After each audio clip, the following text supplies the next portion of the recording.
السلام عليكم.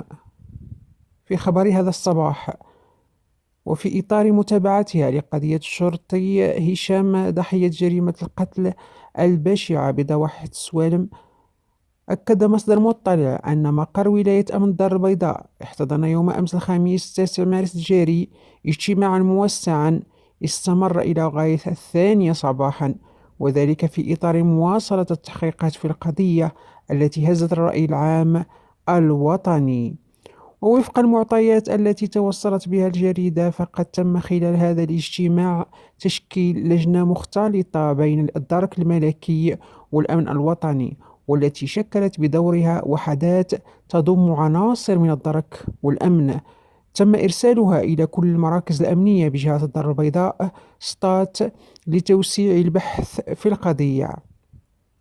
واستنادا للمعطيات ذاتها، فإن هذه الوحدات باشرت مهمتها منذ صباح اليوم من أجل توقيف كل المشتبه فيهم في هذه القضية، خصوصا تجار المخدرات الذين يشتبه في كونهم على صلة بجريمة قتل وحرق الشرطي هشام.